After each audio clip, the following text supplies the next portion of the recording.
Michael is a strong voice for many different voices. He deals with issues, but he leads these issues and looks for resolution rather than causing drama. Michael is like a hot knife going through cold butter. It just eases on down. I am blessed to have my children, Julia and Paul, here with us today. If as a father, I could teach them just one lesson at this moment, it would be that giving sanctuary is doing the human thing, the just thing, the right thing.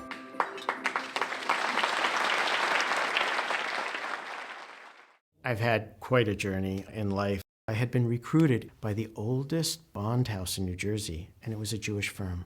We all went to lunch one day, and I did not know about dietary codes. I ordered the roast beef sandwich with butter and a big glass of milk. If you could have seen the looks that I got.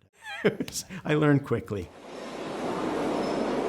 I had been accosted by a homeless person in a New York City subway. A police officer who helped me up said, "I wish I could do something here, but this man lives here." And that began a crisis of conscience that led to the seminary. I went to seminary without a dime in my pocket. I registered for class, and I hadn't paid a penny. 3 weeks later, I get called in the comptroller's office, and he stuck his hand across the table, and he said, "Congratulations." He said, "We just received a wire transfer of funds from your firm, a bonus that they want to give you." And it ended up paying for my first 2 years of seminary, my Jewish firm. Growing up in the 60s and the 70s, there were certain things that were not options at the time. And so you put life into a little box, and you got on with it, and you lived, and you did the best you could for yourself, your family, and society.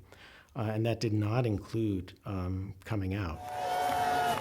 One of the things that makes Michael who he is that he had the courage and the wisdom to decide that the life he was leading was not the life he wanted to lead for the rest of his life. It all worked out. Michael had stopped being a priest and was looking for a job, and he came to be our first and our only executive director. What Michael has done is to put the face on the Interfaith Council in ways that we only dreamed about when we started the council 27 years ago. That council's voice, its involvement, its ability to bring forth many other viewpoints is an incredible compliment to the way we should run our city. When we've had a really sensitive issue to deal with and are looking for allies in other faith communities, Michael's my very first call. Probably the greatest achievement that we've, as a council, have been able to work on these past couple of years has been the Navigation Center. And it's a place to move entire encampments of people to get immediate services. And then there is a strategy that is put together so that long-term housing is a reality.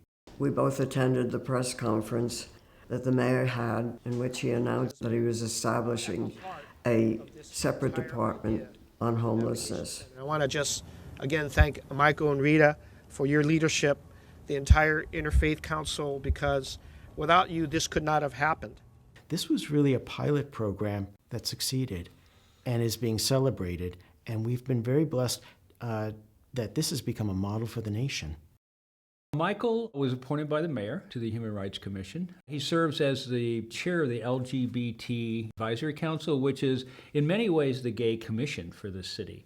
So Michael and I really discuss all kinds of human rights issues, whether it be immigration issues, LGBT issues, human trafficking, homelessness. We've worked with Michael in forming coalitions around really important issues that matter deeply to the Jewish community, like circumcision and Israel and poverty. He changes things, and he don't holler at you. He don't hit you over the head with anything, but he just dognacious, and he's smiling, and he's nice when he does it. And because of that, he's been able to bridge communities, interfaith, political community, and he's been able to solve some very, very significant problems. And so I have nothing but admiration for Michael Pappas. Michael is really a Renaissance man. He's an incredible cook. He's a poet. As a priest, I stood at a table, I prepared a meal, and I fed people. When I couldn't do that any longer in that capacity, my dining room table became the place where I fed people. When we were younger, the only thing he did was like make toast and macaroni and cheese. Yeah, and now it's just like awesome to see him like making these like 5-course meals. I don't think there is anyone on this planet who for the last 8 years has spent such concentrated time together than Rita and I. There's like no words to describe their relationship because it's like a friendship and a workship, but then it's like family at the same time. In Michael, Rita has found somebody whom she trusts. They are at every important meeting that's happening in the city and county of San Francisco. We'll show up places, and if we're alone, either she or myself, they'll say, "Where's the other?" I say we have spousal rights. A number of years ago, Michael got a new convertible. And since he and Rita spend so much time together, they drive around town in this car, but it's really only on Thursdays, as I understand it, that Michael's allowed to take the top down. Turns out that Rita gets her hair done on Fridays. That time in the car for me is sacred time. It's a time where we can incubate some important thoughts. It's particularly fitting that the award that Michael is getting is named in honor of Rita Semmel, who was JCRC's second full-time executive director. It's interesting. A friend of mine, Reverend Charles Gibbs, says there are no coincidences. So I have to think this wasn't a coincidence.